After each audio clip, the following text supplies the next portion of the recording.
3. Maria and Steph get brunch. It's a Sunday morning, and they definitely can't afford brunch. Maria has been on hormones for 4 years, but she still flinches at best and dissociates completely at worst if somebody touches her below the waist, and she still has to shave every morning. But still, what's $20 for vegan huevos rancheros and a mimosa? Steph is in some kind of bad mood. She's nervous about something, or she's sad about something. Maria is trying as hard as she can to pay attention, but she's tired.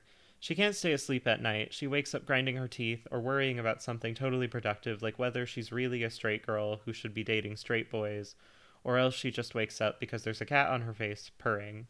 Whatever. There are pictures of her from when she was 5, with bags under her eyes. There's a waiter on the other side of the restaurant. He's not Maria and Steph's waiter, but he looks familiar.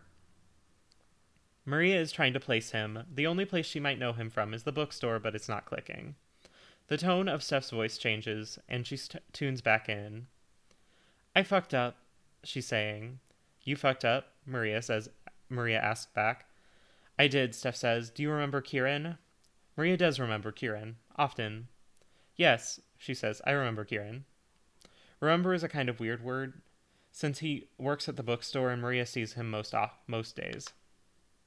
She takes a deep breath, like, I'm just going to let this all out, and says, I fucked Kieran 3 nights ago in the broom closet at the gay center. 3 nights ago? Maria repeats. Yeah, Steph says. Maria still doesn't feel anything except maybe little glint in the back of her head that's like, hey, maybe you can break up over this. She doesn't acknowledge it. Instead, she's on autopilot. She can fake it. She's trying to remember what that waiter bought. Was he in history? Art? She asks, you fucked him 3 nights ago, but you came home and didn't let on at all for 3 nights, and you even fucked me in the morning without a second thought? Look, Steph says, but she doesn't say anything else.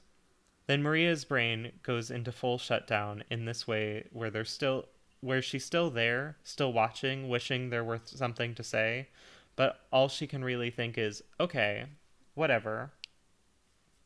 Maybe Irish history, she thinks. Maybe I need to leave.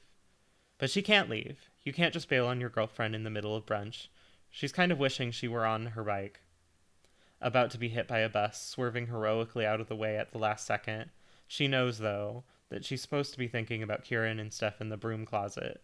A broom closet, she says. Are you okay? Steph asks. You're just being quiet. You're not even making a face. Maria's brain is shut down because she knows there are things she's supposed to be thinking and feeling. Betrayal, anger, sadness, but it's like she's watching herself, thinking, hey, you stupid boy-looking girl, why aren't you having any feelings? It's a familiar sense of removal that has bothered the hell out of every partner she's ever had. I'm sorry, she always thinks. I learned to police myself pretty fiercely when I was a tiny little baby, internalizing social norms and trying to keep myself safe from them at the same time. I'm pretty astute when it comes to keeping myself safe. Steph is staring at Maria. Maria is staring at her plate. Steph takes a sip from her mimosa. Maria sips from her own. And then Maria is tearing up, which is new. It's about self-pity, though, not about caring about Steph cheating. She could give a fuck who her girlfriend fucks.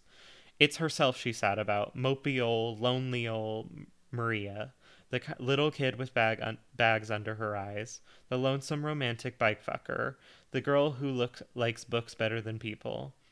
It's an easy automatic go-to to characterize things as boring, but it is boring to have the same exact things come up whenever anything comes up. Poor me. If she were a goth, she'd tell you about how broken she is. But since she's an indie punk DIY book snob, here we are. A tear drips down her nose, and that's it. She wipes her eye near her tear duct, where there isn't any eyeliner, and asks, okay, so what do we do? What do you mean? Steph asks. I mean, you bone Kieran, Maria says, enjoying Steph's flinch. Yeah, Steph says. Well, do you want to date Kieran? Do you want to be with me? Do we work this out between us? You're so weird, Steph mutters loudly enough that Maria is probably supposed to hear it. I'm so weird? You're so weird, she says again, louder.